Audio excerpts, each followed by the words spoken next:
Alright, I'm going to make a pretty bold statement. I am confident that if you take the stuff from this video, train it and apply it properly, you will become a better fighter. And to use this, you don't even need to get faster or stronger. It's all about how you're setting up your techniques. And so what we're talking about is how we can properly use the idea of intent to our advantage in sparring.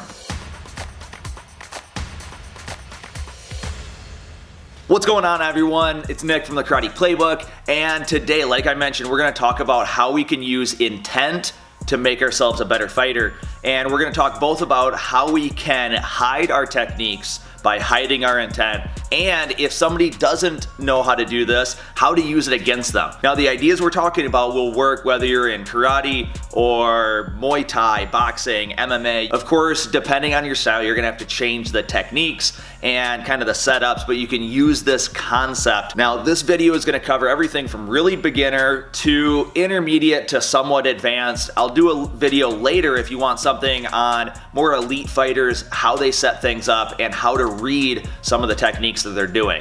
Now, before we jump into it, if you haven't noticed already, check out these really sweet gloves. Sweet. These are actually a prototype. We're gonna be producing a line of martial arts equipment, and we're just doing some stuff that's a little bit different. So you probably have gloves that are like white, red, blue, in this style if this is the type that you fight with, but I've never seen anything in a different color, and I figured it was about time to have a little bit of fun and change it up. Of course, they're not going to be WKF approved, but just something fun, so keep an eye out. Again, we're in the process of getting these made, so if you have a color that you'd like to see or something you'd like to see on the gloves, let us know. Put it down in the comments, because you might actually be able to get that wish by letting us know sooner than later. Alright, let's go ahead and jump into this video though. Alright, to start out, I want to go over what we mean by intent. And it pretty much is just your focus that gets changed depending on what you want to do. So at a very beginner, like white belt level, if they want to punch to the body, they're going to look at the body and then punch. If you eventually teach them how to sweep, they're gonna look at a foot and then try to sweep. Now this, you can probably already tell, is a really bad habit to get into, but it's really hard not to when you're first starting out. So if you are a beginner, check it out, watch yourself. If you can, record a video of yourself and see if you're looking at the target, because that is gonna give it away every time. So as we're going, I want to make sure that I'm not changing my focus, and instead, especially at a beginner level, try to keep your eyes pretty focused, or just kind of in this general area. We call it the diamond.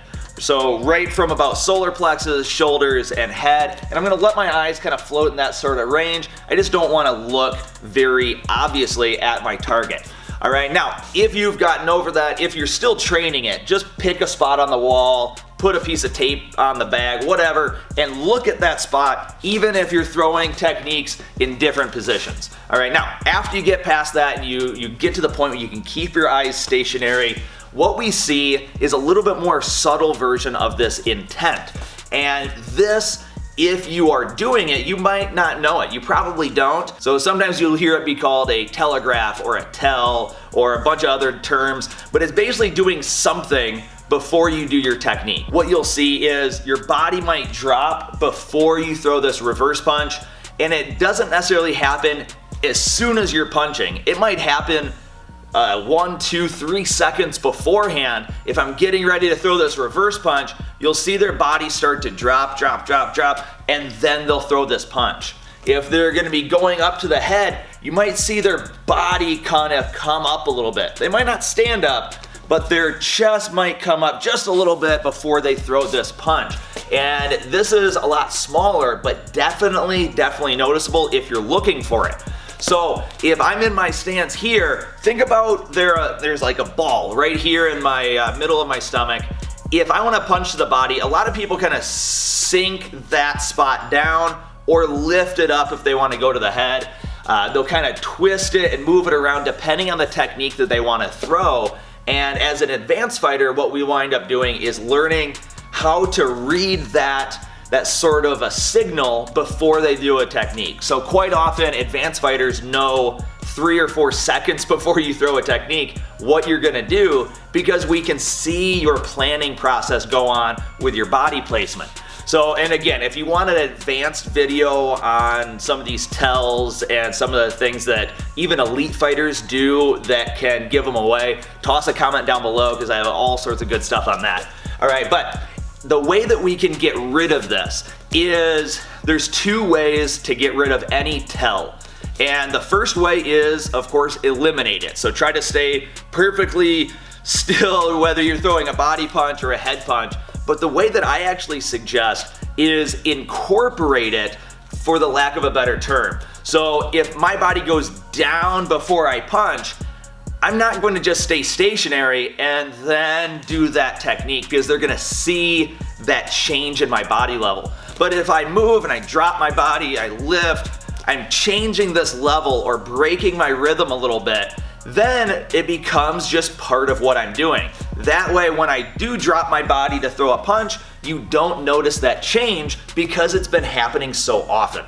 So that is a really, really important and very helpful tip if you can get used to this drop and move all the time during your techniques. Now, a big issue that we see when you're first starting this is we do all of these kind of fakes and broken rhythm like it's a technique. So you'll move and you'll like drop and lift, and it looks like a video game character kind of bouncing around a whole bunch. We don't want to do that. It needs to be kind of subtle and just fluid, really relaxed, like a wave, just soft. All right, so I'm gonna drop down. If I'm gonna throw this reverse punch, and my tell is this big, drop, punch.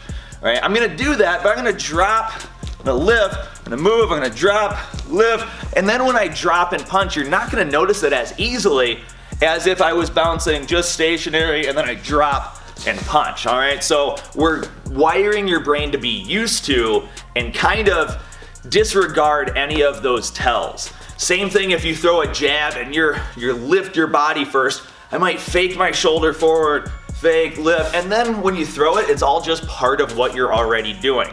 Now at an advanced level, what you'll see is they'll work on ways to sense your anticipation and the fine detail twitches. That's not something we're going into in this video because it's a totally different world. Again, comment if you want that video, but the way that we can utilize this against them. So as a fighter, I try not to look and then punch. I try not to drop my body too obviously before I throw a technique. Of course, you do have to load your legs before you punch, but we don't want to be sinking and then punch too obviously.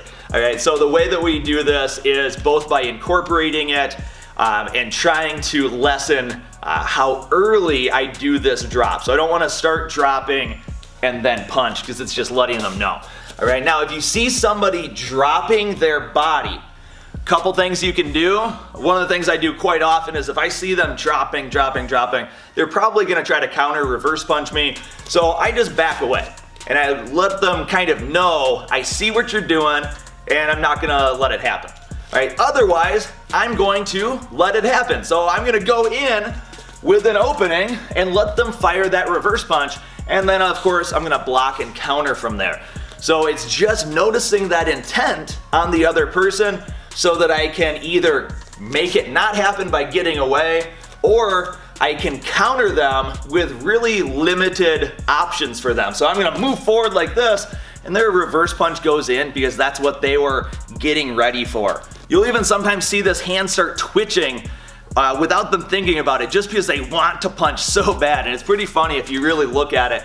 It's so obvious, but we want to try to keep it relaxed. All right, now last thing is our facial expressions, and this is one of the things that we trained since I was a beginner. My instructor used to say that some people their nostrils would flare before they throw their technique, and it's kind of funny, but it's so true. Some people will do something with their face. They'll squint, they'll look, they'll wrinkle their nose, they'll close their hands, they'll do something, and this is showing the intent of their attack.